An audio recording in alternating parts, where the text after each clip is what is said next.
Um, Hi, Helen. Hello, how's it going? Good. So, we are here to discuss narcissism and maybe referring, not maybe, but referring to your book, which is The Psychocinema, which is great the way you present the very elaborate view and very precise view. So, I'm going to exploit this ability of yours right now, the I don't topic know of if it's real. narcissism. I think it's an accident if I've expressed something correctly. What a surprise. So two girls meet, it's very tempting to discuss some people who they know as narcissists, but we are philosophers and we're not going to do that as tempting as it is, but at least not the recurring part. We'll just elaborate and problematize it. Yeah.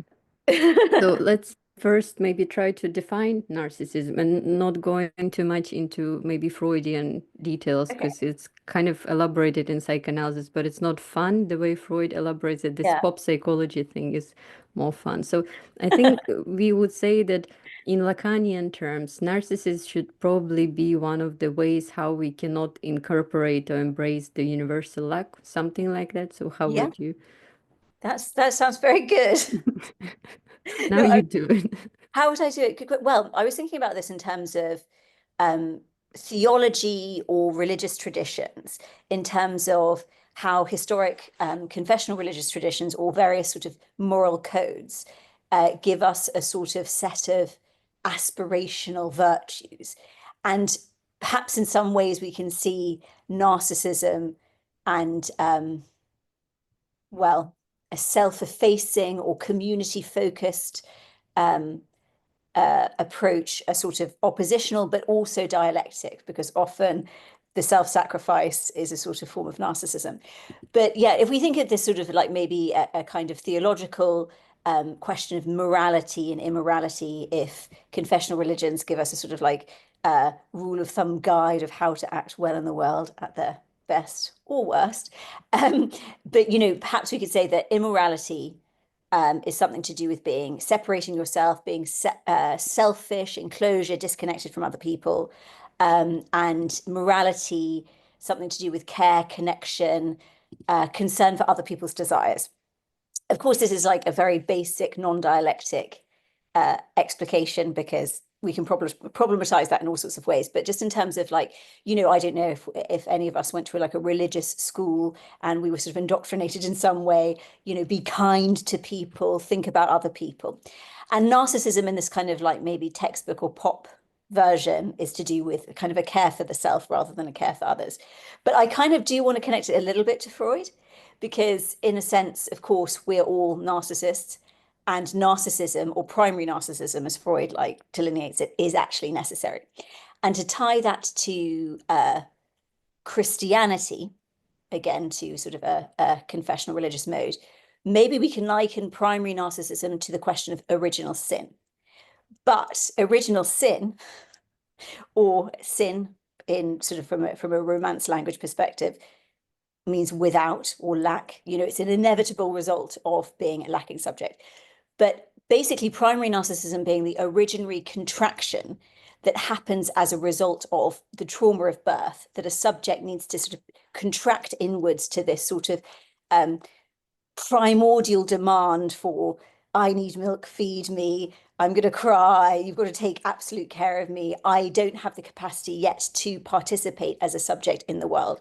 And then there's a second turn where the infant who must go through primary narcissism is coaxed out of this position towards an openness towards the other. And in terms of community, that's this question of encountering the fact, well, the subjectivity of the other, which is anxiety producing, terrifying because subjectivity is divided, we're divided, the other is divided. There's sort of a residue of gaze and lack that sort of haunts us and reminds us of our status as a dialectical lacking being.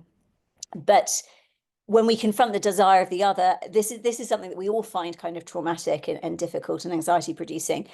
But there is some kind of coaxing out of this primary narcissism towards an ability to confront the lack in the other that can occur through parenting, through community, blah, blah, blah, blah, blah. But it maybe says something about our moment. I think, it's interesting because, as you say, like, it's so fun to diagnose everybody with narcissism. But I was looking at this, there was some meme I saw recently that was like, the most narcissistic thing is to accuse the other person of a narcissist. It's like, you can't win. So, but the thing is, that, let's say we do live in a narcissistic culture, although again, we can problematize this and sort of question this dialectic, because perhaps we live in this narcissistic culture precisely because we don't have the resources to be narcissistic enough. So maybe something has really gone wrong with the way we organize society, with the resources that we have, with the ways in which we are there for one another. Perhaps this is to do with rampant capitalism and the commoditization of subjectivity itself, rather than the sort of being there for one another without the constant threat of precarity, the constant need to commoditize ourselves and to commoditize our relationships. But that this absence of community, of relations of love, rather than relations of, what would we call it? Exchange, or not even exchange, because capitalism isn't really to do with exchange per se, of commodification, leads us to fall back into something that looks maybe more like a primary narcissism. So yeah, I think the question of being able to be coaxed out towards the world, towards the trauma of the world through love, is an important thing to consider when talking about narcissism. And if it is indeed the case that we live in a rampantly narcissistic age, then something has to have gone fundamentally wrong with the way that we organize the society and the way that we deal with one another, familiar relationships, civil society, for us to not have the capacity to confront the lack in the other, to form relationships of love. But also, yeah, I mean, this question of when we see stories of like absolutely horrible, we live in this era as well of, things like Me Too, right? Where you hear these horrible stories of people who've treated people really badly. And of course, this is, a terrible thing. Is it more common now? Is it that we live in a period of time where this isn't acceptable anymore? But when these kinds of actions occur, when somebody isn't able to love, is only able to exploit, something has to have gone really, really wrong in that person. And perhaps there is a question of our jouissance or our excess interest in these cases now, or they stand out to us precisely because they hold a mirror up to us in terms of the way that relationships of love have been replaced by relationships or relations of exploitation. And that because we all have this within ourselves, we are all a bit narcissist. And also, when narcissism really happens in a toxic or diagnosable sense, something has really gone wrong for this person. So it says something about the community that we live in, the society we all participate in. So potentially there's something about this hot button issue that says something about the nature of the society that we participate in ourselves. So I don't know what else I have to say about narcissism, really. We kind of can deduce from this amazing analysis that maybe instead of being opposite to narcissism, like it's what is implied by pop psychology, that those we're not supposed to be narcissists, you're kind of claiming that we have to come back to this initial narcissism, or maybe we can say being more narcissistic if narcissist is the one who is actually in touch, and that's how pop psychology would define them. They know about the lack of themselves. It's not that they're full of themselves. The being fullness is the always failed amount to compensate, and therefore it's never enough. Those are actually in touch with the lack within themselves, and maybe going instead trying to be more narcissistic would be a solution. Oh my God, that's horrible. But at least we're not getting into this trap where we're accusing everyone else of narcissism, becoming narcissist ourselves, which would mean just for us dealing with this kind of lack in in not be narcissistic enough, kind of. So that's interesting solution. It's interesting. I was saying there was a meme that went round this weekend. I think there was a marathon in Vienna, and somebody was holding up a sign, you know, these sort of people who hold up these cardboard signs that are quite funny, very kind of like blank expression. And it said, you know, towards the runners, you know, therapy was an option. And I thought this was quite telling in terms of maybe where therapy culture differs from psychoanalysis, because of course, so this sort of problem solution logic is your excess enjoyment or your investment in fantasy solutions to lack, like going on marathon runs, is a problem that you need to solve through therapy. And if you do therapy, then you will be cured just by realizing, oh, how silly I was. Whereas in psychoanalysis, it's like, no, you are your symptom. Identify with your symptom, love your lack, and the resultant excessive, stupid symptoms that result from it. You know, this sort of, I, you know, it's not just a case of like, oh, I'm a gluttonous person, I eat too much, blah, blah, blah, blah, blah. This is a problem. It's like, well, actually, this is your personality, your subjectivity is the lack or is the response to the lack, these sort of arbitrary, imminently transcendent things you enjoy that can be toxic or not. But by identifying with the drive, identifying with the fantasy, identifying with, in some ways, the narcissism, that is where we can lower the stakes on it, you know, lower the returned repressed on it. It's not just a question of, I shouldn't do it, you know. As in like I shouldn't be a narcissist, or I shouldn't be, you know, we in some ways have to identify. And you know, there is this question of at what point are these traits that we adopt too late, you know. So in terms of somebody who is like, let's say, diagnosably narcissistic, I don't know in a Lacanian sense whether this would be like a perverse subject, although as I say, I think everybody has kind of like elements of narcissism. That this question of, and I guess this is a debate all the time, can you do anything with this? You know, can you, it's not a question of changing your subjective structure, but can you relate to your fundamental fantasy in a different way? So in a sense, you know, your fundamental fantasy is a response to your or is the result of your misinterpretation as an infant of what you believe your primary caregiver desires of you. And this is how you interpret and understand and orientate yourself towards the world. It becomes your whole personality, your desire structure. And in a sense, you can't really do anything about it. But, you know, you can, through reason, through community, through a confrontation with the actual contours of that which generated this fantasy, come to embrace it or negotiate it in different ways. But in a sense, if somebody is really diagnosably narcissistic, something maybe has really gone wrong at that sort of fundamental level. As I say, maybe they didn't have the, in a sort of Winnicottian sense, good enough parents. So either absent enough or performing enough of the maternal function or whatever to coax the infant out of a sort of inability to use the other as anything else but a prop for their own fantasy. But then what do you do if you do end up in that situation, you know? This kind of brings us to your book, Psychocinema, where you present film as sharing similar capacity with psychoanalysis. And maybe both psychoanalysis in a strange way can be, and both this film, the way it operates, can be cure in a way for, but not in an intuitive way for the narcissism. What do you think? Yeah, no, so I think that one of the issues today, and I think, well, there's this question of, on the one hand, does film operate, is film the sort of like semi-accidentally miraculous phenomenon that exists in the world that has this capacity, a bit like psychoanalysis does?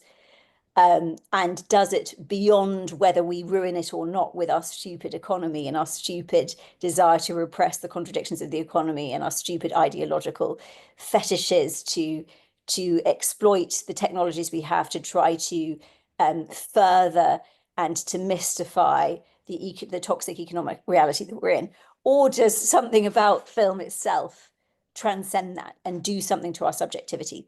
So I think film has this capacity. And in a sense, I do know some theorists who basically think that you should just ban the clinic, you know, that psychoanalysis happens or can happen at all times, in all places between people where people meet. So this process of transference, countertransference, and the gradual coming to terms with the recognition of the lack in the other. And I think film happens to have this capacity as well. The one thing, well, not the one thing, but one of the things that I think is really important about the clinic is precisely what seems to be wrong about it. And I think that's precisely what's good about cinema. So, as good sort of leftist theorists, we might be like, oh, fantasy is bad. Fantasy is a capitalist plot. Oh, Hollywood narratives are bad. They get us to invest in, you know, this oneness in alterity or closure or, you know, grand narratives, blah, blah, blah. I have a whole critique of grand narratives.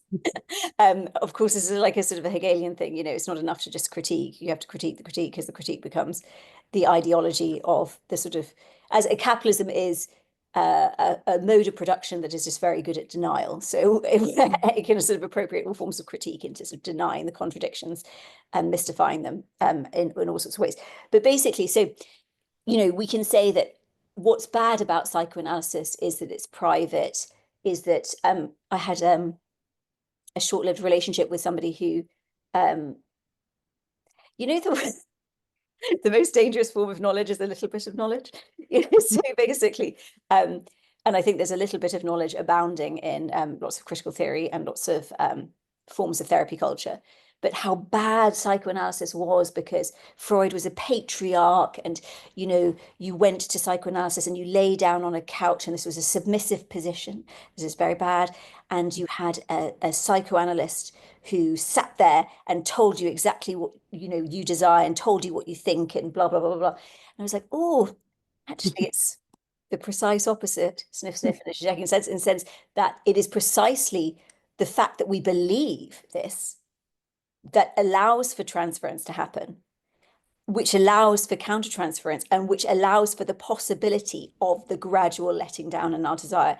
If we didn't believe on an unconscious level that somebody can tell us something, that somebody can solve us, that somebody, you know, that we, you know, part of the whole process of psychoanalysis is payment, is the pain of payment, because we need to imagine that this is doing something. Having done psychoanalysis, I'm always like, was it worth it? Did I ruin myself? I just found out that I'm fine, you know. But the point being is that it's precisely this overinvestment that allows for the gradual process of being let down in the experience of witnessing the division in the other, who is only able to recognize you as a subject insofar as they are divided themselves. And so film, it's precisely the aspect of it that claims to be total, that works on our desire, that gives us this sumptuous image, that has color, sound, a storyline that involves us, that captures us by our desire, that points to a lack that potentially might be solved through the narrative arc of the film.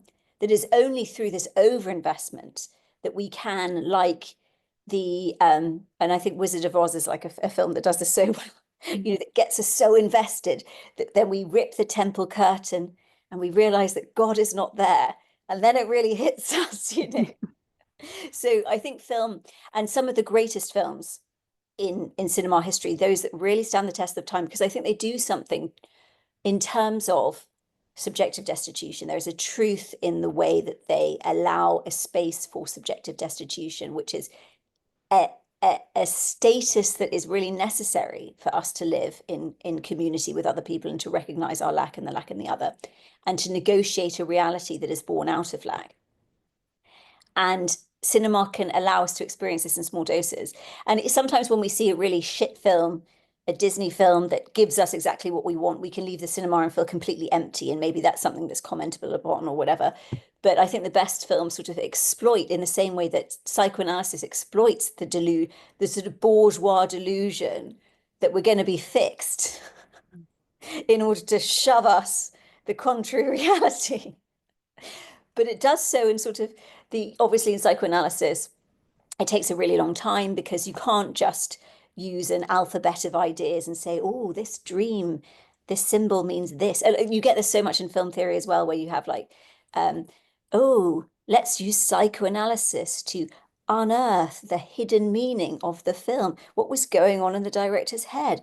Does the snake mean a penis? It's like, no, it's psychoanalysis is much less to do with these sort of easy, quippy insights than to a confrontation with the infinite possibility of meaning that's born out of lack. So, precisely because the snake in our dream could be the cigar, could be a penis.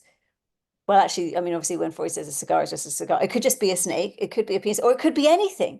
It could be who the fuck knows? The chain of signifiers has a sort of fractious, infinite possible relation, one symbol to another.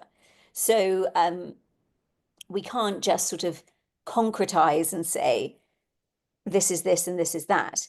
But so when film theory kind of does this sort of like hidden meaning, like an archaeologist unearthing the hidden truth. Psychoanalysis is about confronting us with what's in front of our very eyes that we deny, not what's hidden from us and we need to unearth. It's Mm. like the question is, why can't we confront the reality that's really fucking obvious?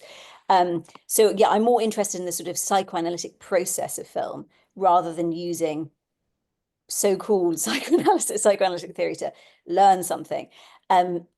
But yeah, how this relates to narcissism is that I do think that film has this universal ability to confront the subject in small doses with subjective destitution, with their own lack, and that narcissism is a form of defense. In some cases, it might be a very healthy defense if something's gone really wrong, and the infant subject has not had enough of a sort of in a sense, love being completely divided, lacking, ambivalent, not good enough and too much, but enough of that not good enough and too much to be drawn into community. But I do think that basically, yeah, in general, we need more of a society that, because these stages, these developmental stages don't just happen once at 1 year old or 1.5 years old. That they're processes that are ongoing, and we have moments of regression and needing a hug and somebody who mothers us or whatever. But that society isn't very good at giving us, at allowing spaces for love, in order for people to be coaxed into the world. And I think this is because of economic reasons, and that through the commoditization of subjectivity. I think there's a passage in the book where I confront, or I contrast film with Instagram, so Instagram being a bad, infinite, commoditized version of the interaction between subjects.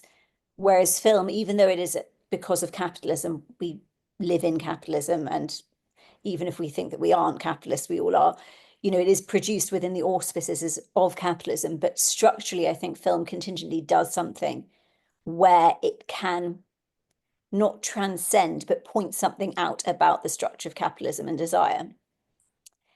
But yeah, when all of our interactions are commoditized, our subjectivity itself is commoditized. It appears to be more than it is. We interact with, through the history of screen media, of course, when we see an image on screen, it seems more whole and complete than it is. This is the mirror phase. The child sees themselves and they have their ideal ego presented back to them, and they're like, oh, that's me. I look more together than I actually am. And this is something that, we're constantly trying to live up to and feeling shit about for the rest of our lives. But in terms of social media, quite literally, people use it for their careers. They only show, what the best side of them is. But in terms of the history of screen media and how this sort of our fantasy relationship to the screen, and on Twitter, I think it's the same with the published word, black text against white. It seems more official than it is. It isn't just some rando making a statement. It really hurts. It's like this has authority because it's published and it appears on a screen. So all of these things make us think that the other is more together than they are. And when interpersonal, and I think, psychoanalysis or psychoanalytic types of relationships can occur down at the pub, in the library, in the park, anywhere, And when this is all replaced by this commoditized version of intersubject, I won't say intersubjectivity, but intersubject relations, this is extremely second order alienating, not alienating in the Hegelian sense, but maybe in the Marxist sense. And then, this encourages defenses and maybe us to fall back onto this sort of primary narcissism where we don't have enough love, we don't have enough recognition through the lacking other, recognition only being possible through misrecognition. When the other appears divided, undivided, they cannot offer a recognition of misrecognition because they don't have a subjectivity. They're either this or that. They don't have the capacity to discern. You can only have a capacity to discern if you're divided subject of language who can think and speak for themselves. So if the other appears to be this whole and complete, monstrous, perfect being, how the hell can we have any sort of feedback on who we are? So yeah, this sort of second order alienation, I think, makes us liable to fall into narcissistic patterns, attempts to bolster our sense of self.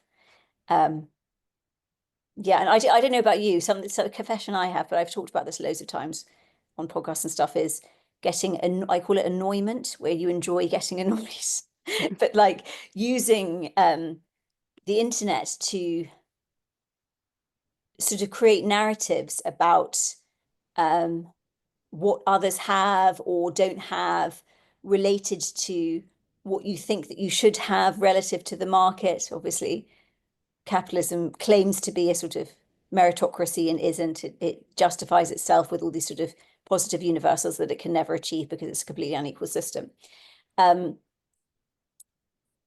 Yeah, I can't remember what I was going with that, but yes, I'm as guilty of it as anybody else, of course. I have a silly question, actually, genuinely silly. Let's come back to a person you were dating, uh, who with whom I actually share some of the criticism, which I'm critical of my own criticism, with the psychoanalysis. Been just for reference, it wasn't me who you were dating, but nonetheless, there is this. Um, I would criticize psychoanalysis for being patriarchal and for imposing certain type of knowledge or jargon, even pretending not imposing. But the silly question is how capitalism, even though I'm on the side, if comparing capitalism and psychoanalysis, I'm on the side of psychoanalysis, obviously. But what's the substantial difference between psychoanalysis and capitalism? Because capitalism works in, the lack is there. It Yeah, just promises you something, you pay money, and you exposed to inability to be divided. yeah, And the yeah. same with psychoanalysis, maybe like how is it better? It promises something, then it tricks you and it exposes you to maybe because it's shorter. I know exactly what you mean. And the funny thing is, I think I actually like have a section on this that's quite okay in the introduction of my book because I always find it really hard to explicate the difference.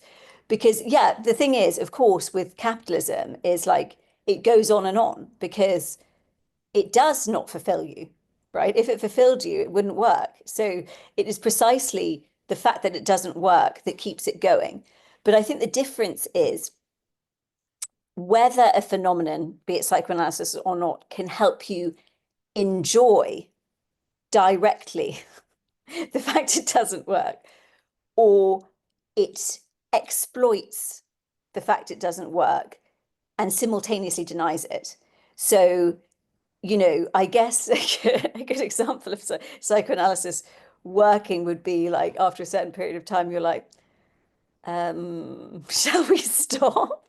Mhm. I mean, although you could go on, but of course, it's like if the Nike trainers that the advert sort of on a certain level promises would fulfill you actually fulfilled you, you'd have the end of capitalism. Or if the post that you really want, I always think about this. When you're on the I fucking hate Instagram, and I spend way too much time on it. And I do remember I actually got Instagram because basically I was like completely offline in a sort of really boomer sense. I had my parents all the time. They're like, why do you have social media? It's really bad. And you're like, clap, clap, clap, well done. Lucky you, you're in a period of time where you didn't have to be on it. But anyway, so um, I had this ex-boyfriend who had stalkers, and one stalker started impersonating me online, and it was really embarrassing. She was like tweeting from my name to all these different people, really embarrassing things. And I was like, oh, well, I better just get an online presence to like plant my flag and be like, this person with my name is me, not that. But then I just discovered, and I already sort of knew it. I'm totally addicted to Instagram. And when you sort of you're on that feed, and then you kind of like accidentally refresh it, and there's one thing, one meme that you saw, and it disappears and you didn't get to see it. You're like, you have the sense of like, if only I'd seen that meme, then the itch would have been scratched, and I would have feel like my sense of humor affirmed, or I would have got some piece of information or some kind of funny quip about the nature of the world, and all be fine. But no, the fact is, you just go on forever. Each meme doesn't quite fulfill you, and yet you want another one. So of course, capitalism absolutely um, is a logic of non-fulfillment that promises fulfillment. And the question is, how do we disavow, after going through it so many times and it not working, the fact that it could still work? And of course, it's like this Manoni thing of nevertheless, I can't remember, not nevertheless she persisted. That's that really annoying, pseudo-feminist thing. It's like I know very well, and yet, So there is something about, and it's not like, I guess the difference for me is like the analyst discourse versus the university discourse, which is the master's discourse in disguise, slash potentially, a capitalist discourse.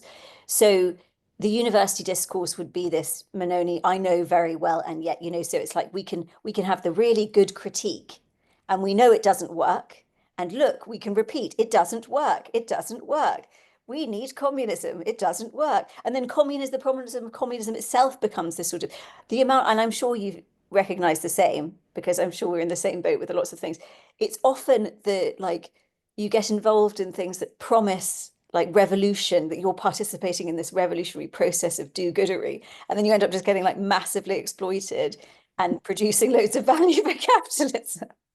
I was just thinking, this is like, how many I've gone on my 1,000th Marxist podcast, and who's appropriated the value? Elon Musk, but so it is that, and again, at what point does an unconscious insight become a conscious one? So I think that the thing with film, and where cinema, sorry, with cinema and with the best of psychoanalysis, is it's not to do with consciousness raising, it's unconsciousness raising, right? So, we can have this insight at a conscious level and it doesn't work.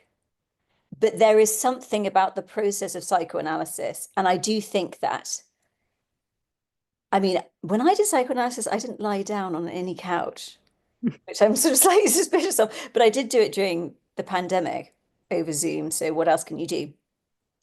But the process, the repetitive process, the going on and on about the same thing over and over again and hearing yourself, Jesus Christ, when will she shut up? You know, um, this is something to do with an unconscious, not insight, but an unconscious shift. Because as soon as and this is like a real problem with theory, because like at what point does the critical theory become the neoliberal discourse that just benefits tech capitalism and utopic tech capitalism? And it's, and I'm not quite sure what the difference is, other than a positionality, or maybe the difference between like the university discourse and the analyst discourse. But structurally, you're right, I don't think there's that much of a difference. to be Maybe we honest. can say, just to simplify things and to make it manageable in a way, that psychoanalysis might mirror in certain instance capitalism, but in order to interrupt it, like this hiccup of Yeah, interruption. yeah, But yeah. yeah, That let's is very good. it was Yeah, exactly, exactly. well, let's come back maybe to those horrible, not so horrible narcissists, because when we say that someone is narcissistic, which we say a lot, um, it's tempting to do. That we presuppose that we are the opposite, which is the opposite people are considered. This group is considered to be empaths, and it's like Yeah. cool thing too. But those are even more annoying. Like, and those are people who, like, you're supposed to be empath, and when you think good things about yourself, and when you claim that someone is opposite to you, narcissist, that they used you comprehend yourself and stage yourself as this empath. And the annoying part is that those are people who were loved enough in a with narcissists. It's very sad, because if they were not loved, it's because of that. There is nothing you can do. Just basically what it just the scapegoating, this wrong kind of people that need to be erased from society, but there is nothing they can do, because the problem is that it's infinite void that open up. But with empath, like, what are those are horrible people, who precisely annoying ones, because they're seen as a good one, and they got this love when they were children, and now they can go and brag about it, how other people are horrible. So those are even worse, I think. And it's interesting to think, you mentioned dialectic at the beginning within the narcissist, but there is this dialectic of them depending on each other, both Mhm. maybe failing to properly embrace lack, like Yeah. empaths on them parasiting on narcissist, how they try to love them, and the narcissist, there's nothing there, they just exploit your love. And we need empath, need narcissist, me as empath, good person. Me as an empath, yes, as a self-diagnosed. So I identify as empath.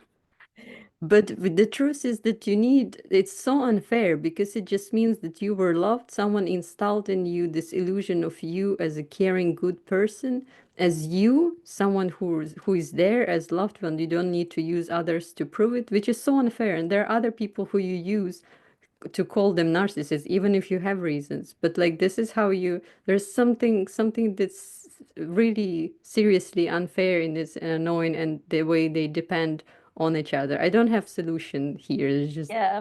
No, I don't know. very In interesting. fact, I was having a conversation with a friend, I think, who is going confronting aspects of his own subjectivity through psychoanalysis that to do with these questions. And what is the solution? I don't know. And the things I think what is also important about subject psychoanalysis as a materialism of subjectivity. So it's looking at, people think that psychoanalysis is totally woo woo, but actually, if we go through the sort of lineage from like Hegel to Freud, it's actually pointing out a sort of materialism of the unconscious as a result of the material nature of reality, which is divided, um, which is just to affirm that, of course, we're thrown into this universe where this is sort of it, and in a sense we do have responsibility for our unconscious and our desires, but it's a responsibility that is only a result of the fact that we have, in a sense, we are victims of lack, and the being a victim of lack, as in we can't escape it, and we can't escape the fact that we are born to lacking parents who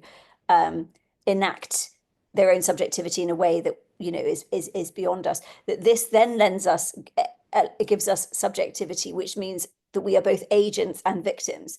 So we're in this kind of like bind, but it is important to like affirm that psychoanalysis is looking at, it is a materialism of the unconscious, and there is a sort of like reason, and it's not just a reason, it's also like a structure that is, our desires choose us, or our fantasy chooses us, in a sense, just as much as we as a deluded 18-month-old child choose our fantasies, or come to um rationalize our reality. So we get this very sort of reactionary attempt to rationalize the reality we live in at the moment, in terms of, I see it both as a very right-wing trend, but sometimes it's called, different aspects of the, it's sort of aligned with different aspects of the political spectrum, but the sort of reactionary attempt to totalize, where, it might be on the right, you're totally responsible, man up, just do self-help, sort yourself out. But on the other hand, it might be like, I'm a total victim of whatever structure. But it's like, whether you are or you aren't, you're still this both agent and victim who has to sort of negotiate your own reality, the reality of the world around you, and the fact that everybody has their own conflictual desires as well. And how do we negotiate a reality where, that capitalism, as Marx points out, everything that is sacred is profaned. What characterizes capitalism really is we've always, we've had different forms of market and exchange in the past. Obviously, we live in a reality where all social structures become evaporated by capitalism, and we lurch towards a quantum return to absolute inequality, unless we have some sort of form of socialist redistribution. But how in this reality where everything is stripped away, and I think this is partly why it's so anxiety producing society for people today, we're confronted directly with other people's desires in a way that's almost more direct than the desires are to the individual who is desiring, because we're sort of blind to ourselves and we don't even really know what we desire. But how do we negotiate a reality where we have our desires almost choose us, though we are, it's because desires sort of emerge at a point of subjectivity where we're sort of still kind of entering into subjectivity. This question of responsibility is, questionable. And we can't, in a certain sense, do anything about our desires. But this sort of crazy challenge of society, or the society we live in now, is to negotiate this reality, not to give ground on our desire, as in this dialectical Lacanian sense of giving ground relative to our desire, ne pas céder sur son désir, which both means don't give yourself over in this crazy kind of deluded, like, if I just get whatever I want, I'm going to be completely solved, or yield in the stop sign sense, don't let it pass you by. You have to sort of negotiate this desire that is totally unfair and stupid and based on like a kid's misrecognition of a parental misunderstanding of themselves. Mm. But also, acknowledging one thing that I do feel is so hard, and I think part of the reason why we live in such an anxious society is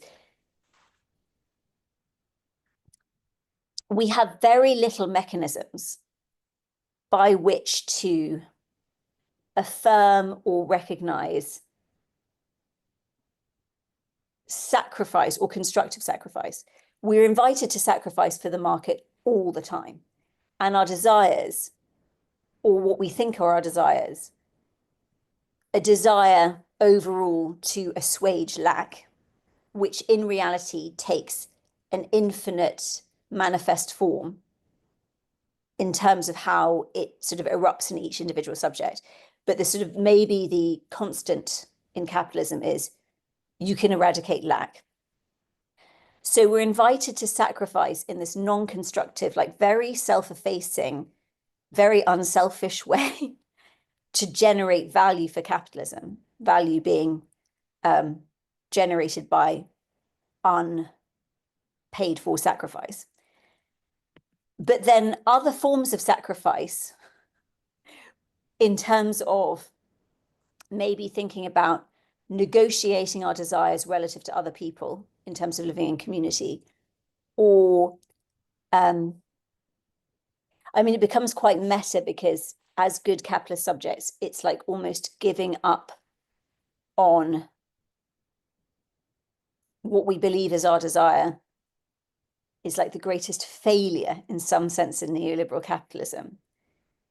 And you can't do it, because if you do it, you're basically going to kill yourself. It's awful.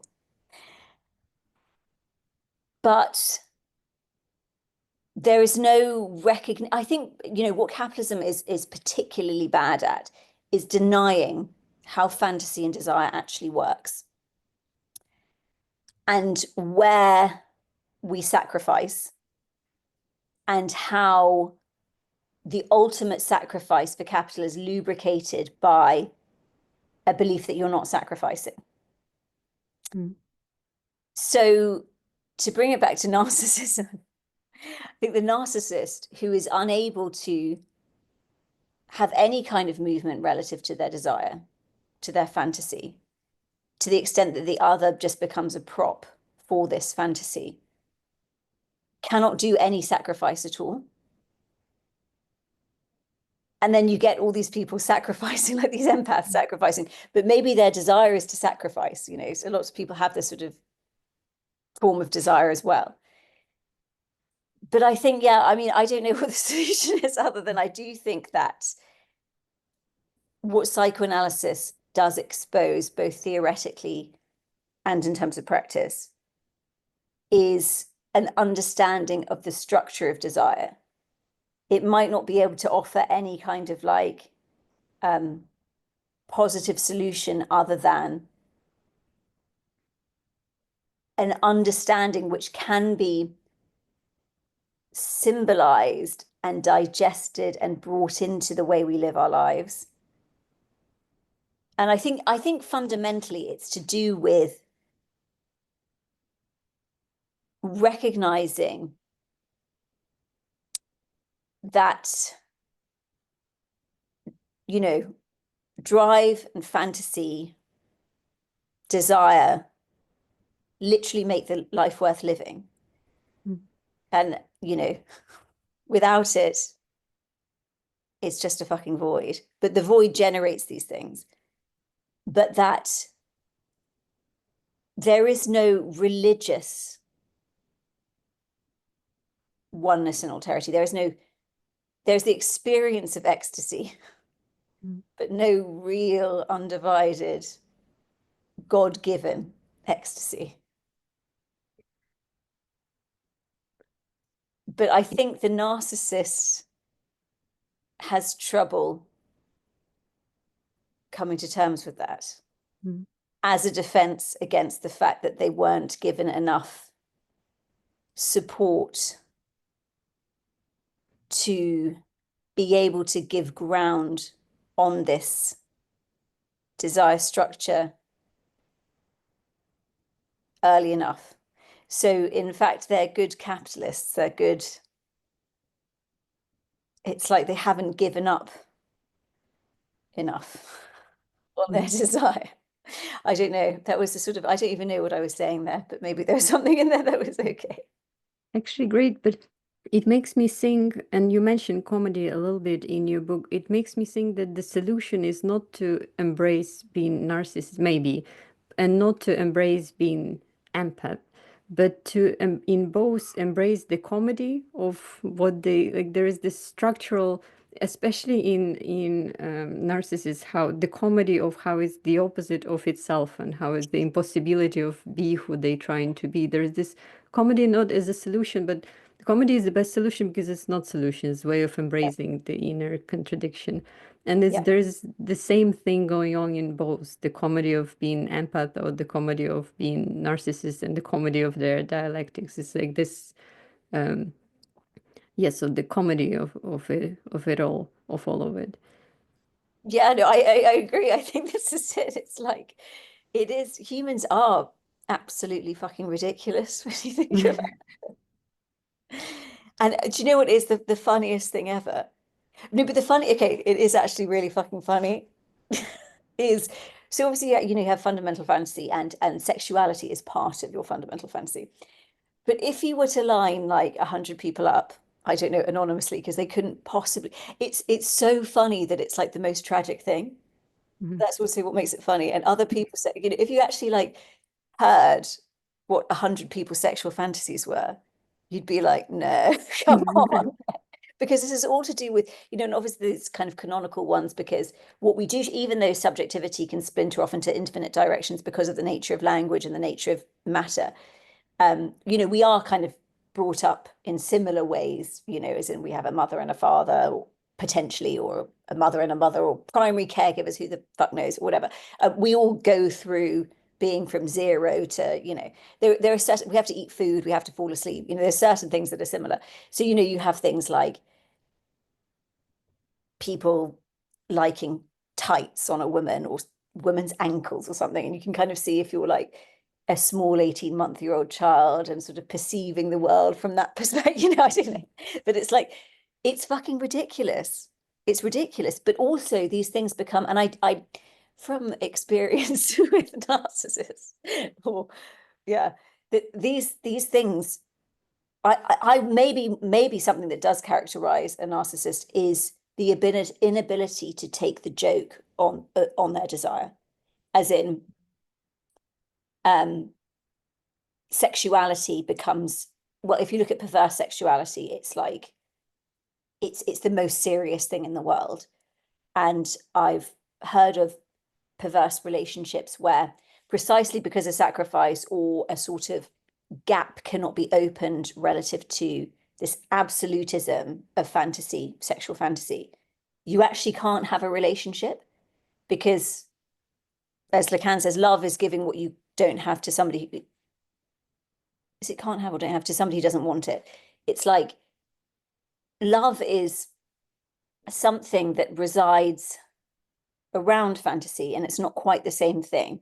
It's like one thing that you do get when you fall in love with somebody, because the other, who is a divided subject, can offer you some things relative to your fantasy, because obviously why would you fancy them? But they cannot offer all of it because they are a human person, and your fantasy is a made up pile of ridiculousness. But love is the process of negotiation, and also being with this person despite the impossibilities relative to your fantasy. And from experience, it appears to me, as an unqualified guesser, that the narcissist struggles with love because they cannot accept, because the fantasy comes to be such a cover for the void that the lid cannot be lifted. In the same way that, obviously I know there's a big debate about this in terms of like, can you do anything with psychosis, and psychosis being, a failure of the symbolic order, all this kind of stuff, that there is a failure in terms of having enough of a signifying chain that protects the infant from a confrontation with lag, that this defense comes in and you can't open that box. And a perverse subject, in different orders of society, you might have like a husband who marries a woman because he's forced to by social standards, but does all this weird stuff on the side. But today, because of social norms and stuff, I don't know, maybe a perverse person might find it very difficult to be in a relationship, because they will experience the necessity of fulfilling their fantasy. And I think in perversion, particularly in sex, is like it cannot not happen. But of course, often then, because we do live in this dialectical reality, and this desire to have fulfillment is a fantasy in and of itself, reality does sort of return. And therefore, sometimes things like the impossibility becomes the fetish itself. So then you end up having no sex at all and stuff like this. But or you have all sorts of, but there's lots of creative ways to sort of deal with this, to like bring the impossibility into the relationship and stuff. But I think, yeah, some people will find it very difficult to negotiate love when they are, let's say, a perverse narcissist or something like this. But again, I'm not an expert, so what do I know? But yeah. Well, all of it was elaboration of how ridiculous the whole thing is. It makes me think the last thing that I maybe mention or ask you makes me think something I mentioned a while ago, the Iris Marion Young concept of, not the concept, but she mentions this innocent narcissism. Maybe it has to do with primary narcissism, like Yeah. more normal narcissism. When she talks about her pregnant body, it makes me think that when she observes herself, how she changes, and she refers to it as innocence, like good, positive, I think, horrible word, narcissism. But it just makes me think it's actually innocent because it exposes this joke of how your body is ridiculous, how it's you, but it's not you, and you're exposed to the lack basically you're dividing physically, and that's funny, you know, horrifying and funny at the same time. So this kind of, when you can see it, and what makes it innocent, you can take a joke, you know, being narcissistic in this way, being amazed what the fuck is happening with your body, and it's still you, even though it's not. Like, it's very, that's the best way of being narcissistic. Maybe this is what, not that we should get pregnant, but just this kind of, you know, attitude. Yeah, no, that is really interesting. And I one thing that has been I'm 24 weeks pregnant currently, and Julie's been sharing lots of horror stories about what's to come. Yeah, but one thing that is quite funny is well, I actually, because I'm such a like stupidly anxious person, I've been pleasantly surprised at like how maybe this is my own narcissism, right? That I have this illusion that like I'm in control of my body, and therefore like if I can't physically or consciously control something, if I'm anxious enough about it, then that'll sort of like weigh the scales of the universe or something. So, I worry about something, and therefore, uh, I don't know, I have some control. But like, I was so worried about, although you hear all these horror stories, and it's actually been like, oh, like okay. But then maybe that's just like I'm just another sort of the eye of the storm, the like nice bit before it gets awful. But one thing that I've kind of witnessed with lots of other people I know who are kind of pregnant, it is this anxiety. And this is, I don't know, maybe it says something about the horrible structure of social media, that it feeds this sort of bad infinite. It doesn't, well, maybe I don't know. You hear these like mums groups where you're supposed to be like, oh, everybody helping each other through, whatever. It's like, no thanks. Or your mum that comes to help you, and you're like, ah, it's a bit annoying, really. But like on social media, I just get shown videos all the time of like people who've had a terrible birth. People, this is a real thing at the moment, right?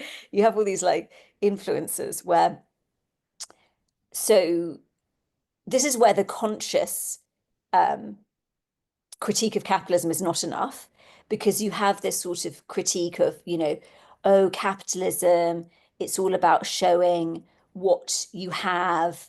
And actually, reality is much worse. And I'm going to show you what I don't have. I have loss, which is basically a commoditized version of lack, where it's like the lack that is totally foundational to the universe is rendered into a contingent loss, as in I have suffered contingently. And this, therefore, then maybe gives you some moral virtue or a commodity value in terms of what you can teach other people, or some kind of not, yeah, some knowledge or morality that you can appropriate. And the worst version of it is when you see like two sides of the same coin being, I was going to like butcher I was going to say two sides of the same coin being buttered, but that's not the same thing. But you know what I mean. But basically, you have this trend where you have like the influencer posting a picture of like a more grotesque version of themselves, and it's like it's not real either. So they have put side by side like this is the posted version and this is the unposted version, where it's like we've posted both versions, and like the unposted version would be like the most disgusting contorted version of their body they could possibly create. So then on the one side they get the sort of, this is the like humble brag, which I think is to do with the form of capitalism we're in, philanthropy capitalism, where you we have so much inequality that you have to show everything that's stacked against you in certain circumstances and also in other circumstances, because meritocracy still resides for like a tiny proportion of the sort of 8% PMC jobs that exist. But you sort of have to play both sides constantly, and it's really schizophrenic. But you have like the extreme version of, look, I'm so brave and I'm so moral because I have a disgusting body. And then on the other side, it's like, look, but actually, look, I'm so hot and I'm an influencer. But I don't know where I was going with that. But there is this sort of, yeah, this whatever capitalist ideology is going on is, but no, I think what it is it's that, yeah, that we do a good capitalist critique and say like, oh, capitalism just paints for the mother to have like a really oh, you've just got to be perfect, and actually it's really hard. But it's like what then happens is, instead of that hardness being actually just the status of reality, which is horrific, it turns into this contingent thing where you have contingently suffered and you are a special being because you've suffered, and then you can appropriate that value and sort of sell the sort of moral commodity or whatever. Um, but yeah, you get this. I sort of, yeah, if there's any, but maybe it's just impossible. As soon as you start to broadcast on any commoditizable social media platform about like the reality of birth, it just becomes this sort of like positivized negative that turns into a contingent, an apparently contingent loss that can be improved through the appropriation of knowledge, or that you can at least cancel out some of the suffering with moral capital or something like this. But in reality, it's just shit. And also, like, it's necessarily shit because of lack. But I think that, you know, one of the things, and I think that the reason why one gets fed so many horror stories about birth is precisely because of this very real anxiety, because it is a total confrontation with the nature of reality, which is we are less than nothing and we emerge from a foundational sort of like horrible wound without which we wouldn't exist at all. And there's no And the solution, you know. reproduction comes as on the top of that, you know, we're less Yeah, than nothing plus we reproduce. exactly, exactly. And we wouldn't have the reproduction without the lack in the first place in all sorts of different ways. But it's very anxiety producing, but it is funny as well, like the ideology around it in terms of like, you know, oh, mother, blah, blah, blah. And then on the other side, you know, it is this sort of like inevitable, I don't know, this ideological relation that societies often have to femininity, which is like elevation and debasement, you know, but it's just because it's sort of like, hello, this is lack here. Ta-da. Do you really want Uh, to see it? No. It was hilarious. I will let you go first. I'll stop recording. Thank you.